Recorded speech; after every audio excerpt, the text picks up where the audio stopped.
Hello, my friends. I am Leo Babauta of Zen Habits. And in this video, I'm going to talk about some of the best things you can do to set yourself up for success when it comes to creating or changing a habit. So we're going to dive into this video. It's going to be a good one, packed full of information. And I'll talk more about habits in following videos, but in this one, I want to cover some key things that I think are really important.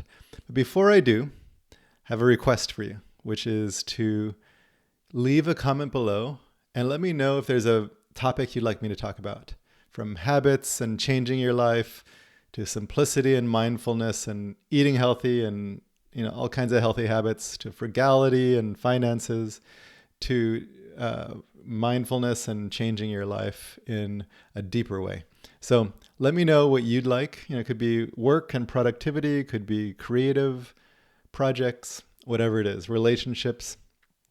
Leave a comment and let me know if there's a question you have or a topic you'd like me to talk about. And this Zen Habits channel is something that I would like to really grow so that I can engage with an audience in this way. So if you like this video, please subscribe and share it with anyone who you think could use some Zen habits in their lives. Okay, so some key tips for habit success.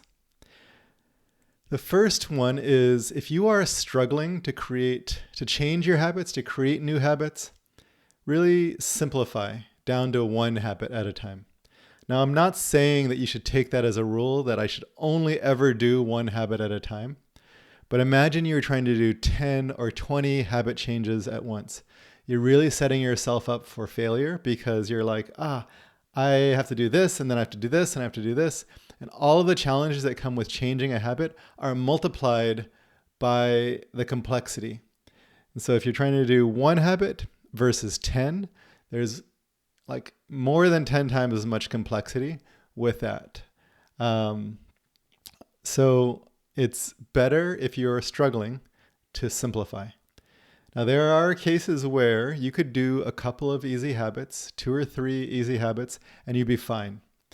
And so if you think that you have the capacity to do that, if you think that you have the discipline and motivation and drive to do that, then great. 2 to 3 small, easy habits at the same time would be my recommendation for a limit. It's not a hard and fast rule. There are times when you can do more than 2 or 3. I wouldn't attempt that if you are not already really successful at your habit changes. But if you take on 2 or 3 and you are struggling after a week or 2, then I would highly recommend that you actually set yourself up for success by just doing one at a time. And that could be just for 2 weeks. You say, I'm just going to do this one habit, and then I'll allow myself to start the second. But really just give yourself a little bit of time, a little bit of a runway to do one habit at a time. Again, maximum of 2 or 3 easy habits or just one habit at a time. Okay. Second tip is to make the habit as easy to start as possible. I'm going to give you a couple of examples so you can see what I'm talking about. The first example is if you wanted to meditate. So a lot of times people are like, I ideally would like to be meditating for 30 minutes every single day. Great. But when you start, make it easy to start with. And so what if you said, I'm only going to meditate for 2 minutes a day? And you do that. And after 3 days, you make it 3 minutes. And after 3 more days, you make it 5 minutes and so forth. And you start to progress in a way that is easy. So every step of the way should be an easier step than you think you can do. Because what we don't want to do, the mistake that a lot of people make is they try and make it they try and give themselves the maximum they think they can do. So if I think I can meditate for 30 minutes, great. I sat down and meditated the first day for 30 minutes. Second day, I did 30 minutes. But then the third day, it's just like, I don't have time right now. I'm feeling really busy. And so because they set for themselves an expectation of doing the most that they can do on a day when they don't have that capacity, they're going to fail. Failure is not a problem. We'll talk more about that soon. But when you set yourself to do the maximum that you're able to do, And then on some days when you don't have the ability to do that maximum, you're going to fail. And I wouldn't recommend that as a way to start. So what I want you to do is to make it as easy as possible. The minimum you can do to start with for the first few days. Build up a little bit of success. Get 2 or 3 days under your belt and feel really good about that. And it's like, okay, I only did 2 minutes. Great. That 2 minutes is not going to make that big of a difference for this particular day. I'm not going to like all of a sudden be, tons more mindful because I did 2 minutes of meditation in the morning. My whole life isn't going to change from that 1-2 minutes, but that 1-2 minutes is the first step down a road that will change your whole life. And that's what we want, is a doable first step. So do that 2 minutes for a few days and increase it 3 minutes for a few more days, and then get to 5 minutes, 7 minutes, 10 minutes. So increase in little bits like that. The exact amount that you increase is not important, but try to increase slower than you think you can do it, and go, which I mean, like, instead of just doing it on day 2, increasing it to 3, take 3 days at that 2 minutes, and then take another 3 days at the 3 minutes mark, and then another 3 days at the 5 minute mark. And in this way, you're progressing slower than you think and in smaller steps. So you want to always keep it easy so that you're like, oh, this is super easy. So meditation for 2 minutes would be an example. Exercise is another one. When I first started to run, I couldn't do 10 minutes. And so I said, all I have to do is put on my shoes and get out the door. Once that became easy, so I would actually just start walking after that and then maybe run for a few minutes. After that became easy, I knew I could do that part. I started saying, okay, all I have to do is run for 7 minutes. And I started to break it up too, because that was really hard. And I added in some walking and so forth so that I can run, walk. Eventually it was like 20 minutes and 30 minutes. Eventually I didn't need to do as much walking at all. But I started really small. Again, the first step was put on my shoes, get out the door. I only had to do that for a few days. Now I would do a little bit more than that if I wanted to, but that's not what I was requiring myself to do. Writing is another example of that. Instead of saying, oh, I need to write 2 pages a day, which I'm sure you could do, say, I just need to write a paragraph, 2 sentences, whatever it would be. Some people do X number of words. That would be really easy. 200 words a day. 250 is a common one. But something super easy. I would say even less than 250. What about 100 words a day? What about 50 words a day? What about starting like that and then increasing? And you can find some version of that for a lot of different habits. So that'd be the second tip, is start as small as possible and set yourself up for success and then progress like that. Third thing is, let's say you got yourself up to 10 minutes of meditation a day. So you've been progressing and then you miss a day. Try and do 10 minutes the next day so you can stay at that level. But if you miss 2 days, move back a step. And if you miss 3 days, go back to the 2 minutes. So this might sound a little complicated, so I'm going to go over that real quick. If you only missed 1 day and you're at 10 minutes, stay at 10 minutes. Try and do it the next day. Shouldn't be a problem. But if for some reason you couldn't do 10 minutes on the day after, you missed that day as well, scale back to the 7 minute, which was your previous step, let's say. Scale back a little bit, and that'll help you to start again. And if you miss 3 days, that means that even that 7 minute mark was a bit of a hurdle for you. Go back to 2 minutes. Now you can progress faster once you get going, but the key thing is shrink down so that you can start again. Shrink down so you can start again.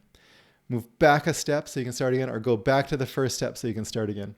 Now, after you do that 2 minutes, you can go to 3 minutes the next day, then 5 minutes, then 7 minutes, then 10. And in a few days, 4 or 5 days, you'll be back to the 10 minutes. So people can find that really discouraging. But the key thing here is that we are adjusting the level of our habit to the level of our capacity right now. What's going to help me to keep going? And that's the key thing. A smart person who is changing their habits will allow themselves to adjust it based on what they need. And in fact, some days You didn't actually miss a day, but you know you're really busy and you're like, you know what? I'm scaling it back today. I am swamped. I'm going to do 3 minutes today. I'm going to do 5 minutes or whatever it is. That's way lower than what you normally do. And that allows you to keep going with a habit. Some days you might intentionally press pause because I just don't have it. A loved one died today. I'm going to give myself a day off. Maybe in that case, it's like a week or 2 off. And then I'm going to just start back at the 2 minutes. And that's okay. So we're adjusting based on what our capacity is for that day, what our life is giving us. And that's a smart way to adjust your habits. Don't think that you need to stay at the same level or you're a failure.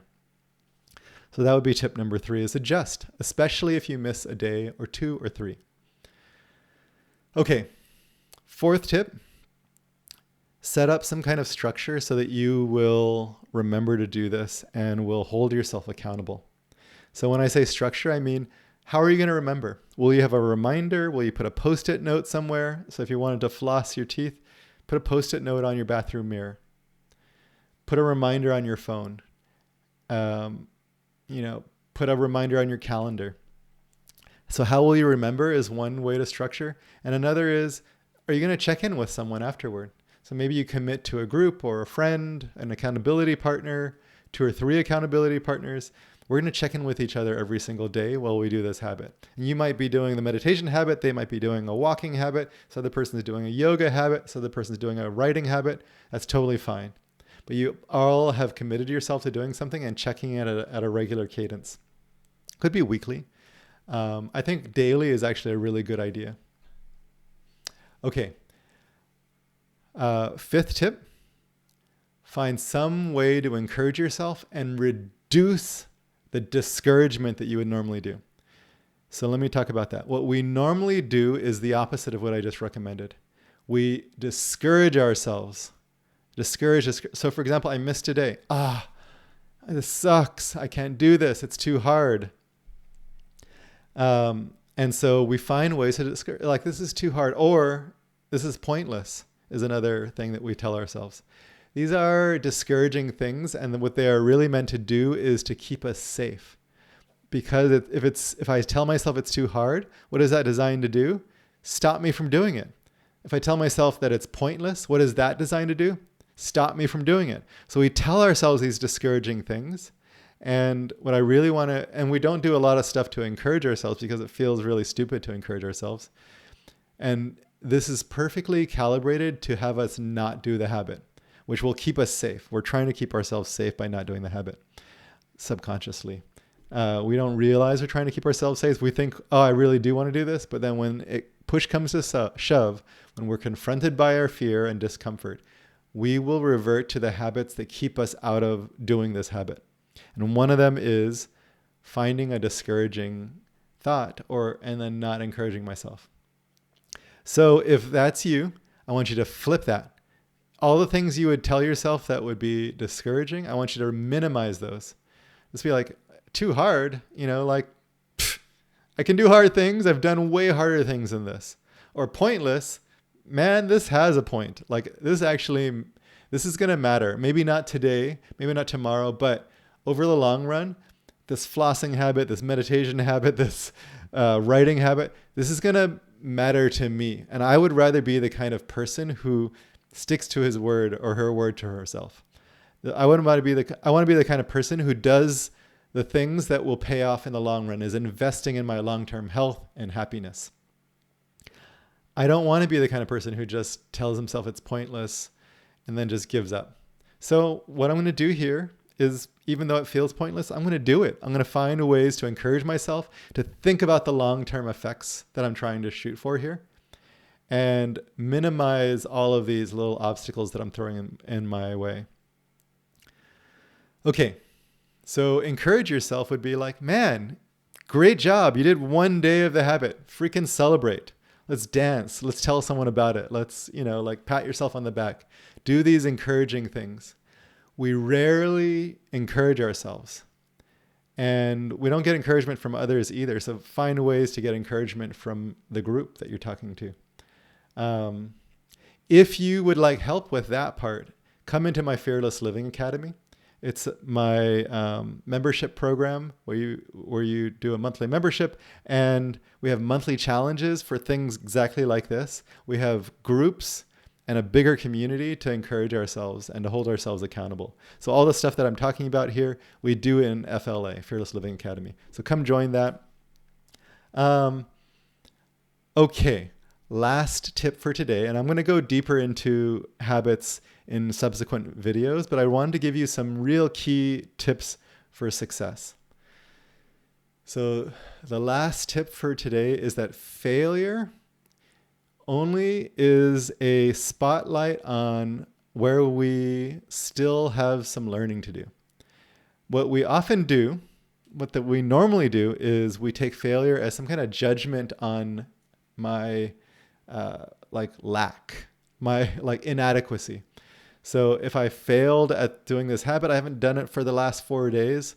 I can't do this. There's something wrong with me. And we don't know we do that, but that's another of the discouraging thought habits that we tend to have. And so what I want to encourage you to do is to reinterpret failure. Failure, instead of being some kind of judgment about, am I adequate or not? Am I a good person? Am I disciplined? Am I strong? Am I smart? Am I whatever? It is nothing to do with you. All it is shining a spotlight on something that there is to learn. And learning is something you love. Otherwise, you wouldn't be watching this freaking video. If you are watching this video, you are someone who loves to learn. And so failure is giving you an opportunity. It's your teacher. It's saying, hey, this little thing right here, you've still got some work to do there. And that's great. You have some learning. There's something is uncovered here that you couldn't see otherwise. And that is a gift. In parenting, to talk to the parents, but even if you're not a parent, I think you can understand this. When a kid is misbehaving, that doesn't mean that the kid is bad or that you're a bad parent. What that shines a light on is there is some learning for the kid to do here. This kid needs to learn how to respect others or ask for something in a way that isn't, throwing a tantrum, or talk about their emotions and learn to calm themselves down, or whatever, right? Like wait for a little while before they get what they want. Whatever it is that the kid needs to learn how to do, that's what their tantrum, their misbehavior is teaching you. It is showing you that there's something for them to learn here, and probably something for you to learn as well. That is a good thing. We want to say oh, great, I have some teaching to do here. Now it's, hard to teach, but we're not shying away from hard stuff here. You're watching this video that's taking 18 minutes. You're not shying away from hard stuff. You're willing to do the work. And that's what we do when we're parents, is we are willing to do the work when our kid needs to learn something. And that's what we're doing with habit change, is when we fail, it shines a light on where I need to do some work. I need to do some work on remembering to do something. I need to do some work on encouraging myself and not discouraging. I need to do some work on how to start over again, how to scale the habit to something that is appropriate to the day that I'm in, the life that I'm facing, and the capacity that I have today. That's what we're talking about here. Shine a light on this opportunity to grow, to learn. That's what I've got for you today on habit change. Let me know if you have any questions. I hope that you take this and put it into action. We'll talk more about habits. If you want to hear more, if you have questions about habits, let me know. But otherwise, I hope that your day is filled with happiness and some Zen habits as well. Thank you.